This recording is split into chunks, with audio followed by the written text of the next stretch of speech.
Anxiety, that deep, gut-wrenching fear that you won't know a face in your new set of classes. The stress that we each experienced 8 days of the last 4 years as each new term began. The reeling thoughts as 32 times you scan the faces of a room, choose a seat, and begin to assess the new teacher before you. It's this anxiety, prompted by transition, that characterizes change from the familiar. And today we are here to yet again face change from the familiarities of Woodcreek that we have built since that first day. Even now, as I look over the sea of faces before me, so many of you have become familiar. Even yet, it's my shame to say that I don't know this class, our class, as well as I'd like.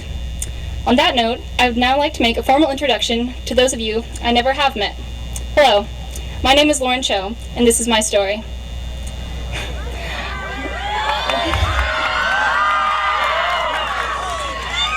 I am the third of 4 daughters and am half Korean. Believe it. I was born and raised in Fortuna, California, a small town on the very northern coast of our state. We lived there until my freshman year, when we moved to Roseville. It was a hard transition, but over time I was able to assimilate through my involvement in basketball, NHS, and other campus activities. Before I knew it, Woodcreek was my home. Time had flown by, and here we find ourselves today. But my story is only one instance. Each of our lives comes together as step by step we create a legacy as one. Each person you shared a class with, went to a football game with, or walked past daily after second period. Each path we've crossed comes together to create a complex web of our experiences and to build the character of our class, the class of 2012. Over the past 4 years, we've written many stories together. We've seen the rise of school spirit and the birth of the black mob. Together, we've won countless titles, many in just the last month, with soccer, softball, and baseball. We watched in awe of music in motion and our cheerleaders as they faced the circle of death, or the Death Star, as I like to call it.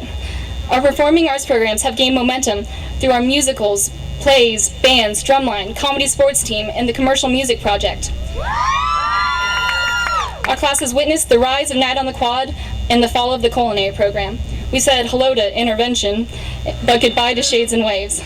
But our class is greater than the changes we've seen. We've been a part of creating the Woodcreek that it is today. Our years here have brought more community service and involvement than ever before. We've reached out to mentor the children of our community through our relationship with Woodbridge Elementary. Our Nature Center's composting project has helped spread environmental awareness statewide. But it is not only this. Our own campus is becoming a better place as philanthropic clubs like Stop Club and New Era have emerged to fight social injustices. And just recently, during Senior Survivor, we came together as a class to discover what it really means to cut loose and kick off our Sunday shoes.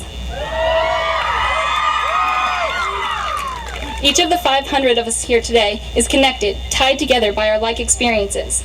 We have been unified by our daily lives and our steps across that quad. Today, however, is another first. It is our first opportunity to expand out on our own and to begin a new network as our lives continue to be written. As we venture on our own, we are leaving behind the safe, tight-knit community that we have weaved together on this campus. Each strand of our masterpiece must continue on to create new art. We must branch out into the world, beyond comfort, to find our passions and to become the people that we want to be in the world. One of my favorite songs, The Story of Your Life by Matthew West, explores this idea. The chorus goes as follows. This is the story of your life. You decide how the rest is going to read. This is your chance, between the lines, to redefine what kind of legacy you leave. This is the story of your life, and it's a story worth telling. And these words are true. We have the power to decide, to choose who we want to be and the impact we want to have on this world. We are young, but we are capable. You're Pooh Bear, as Miss Bullard would put it. Right now, we have the opportunity to embrace change and to present ourselves in any way that we choose. We have the power to assume a whole new identity or to make simple improvements in who we already are and to influence the world as we know it. When I moved here our freshman year, I definitely pondered these things.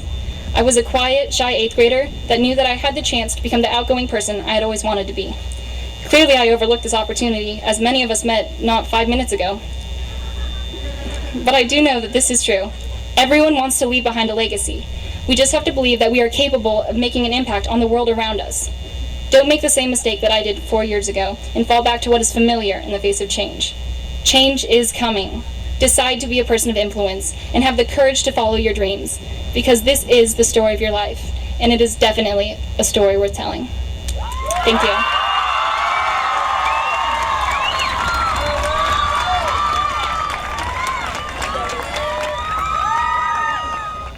A high school diploma represents more than an achievement.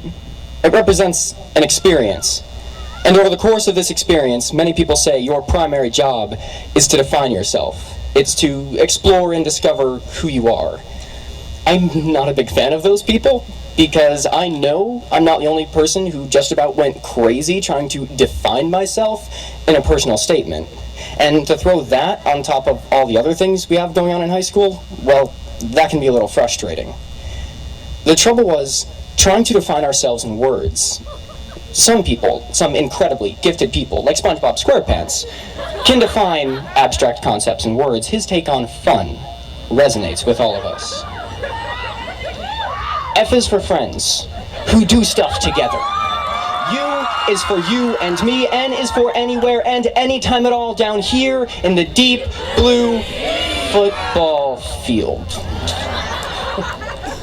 The problem is everyone has to define themselves. Everyone has to express meaning, but not everyone has the linguistic and musical prowess of SpongeBob SquarePants. It's in our actions. We define ourselves every moment of every day with every single action we take. Whether that action is rushing to a friend's house in the middle of the night to help them with a crisis, or picking up another person's trash in the quad because you like going to a school that isn't infested with seagulls, you're defining yourself. And it's these actions, taken over time and averaged, that define us who we are as individuals and who we are as a class.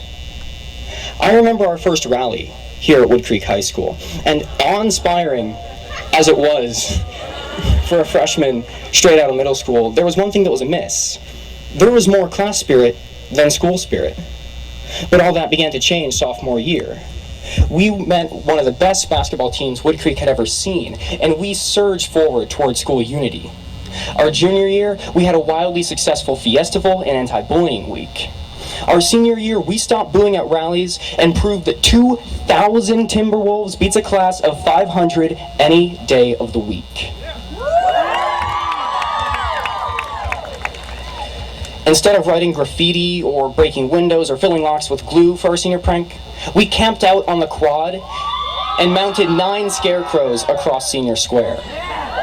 But our accomplishments go beyond building up Woodcreek's culture. They go beyond doing justice to the classes before us. We've sent an army to the state speech and debate meet in a program that's just 2 years old. We have taken and passed more AP tests than any class before us. We have received over $1 million in scholarships twice any class before us. We are sending more students to California State universities than any class in Woodcreek's history. The class of 2012 leaves the classes of 2013, 14, and 15 with a school on an upswing and a responsibility to continue that path. But more than that, the class of 2012 leaves the classes of 2013, 14, and 15 with a challenge that their accomplishments might rival our own. So class of 2012, always remember that you have the choice to build upon and solidify or change and scrap your current definition until the day that you stop taking action. As individuals, we have the privilege of doing this our whole lives, but as a group, as the class of 2012, we had a finite amount of time. So tonight, let's do justice to this, the final flourish of this wordless definition we've been making for ourselves these past 4 years. And tomorrow, and for the rest of your life, never forget that you are defined not by your words, but by your actions. Thank you.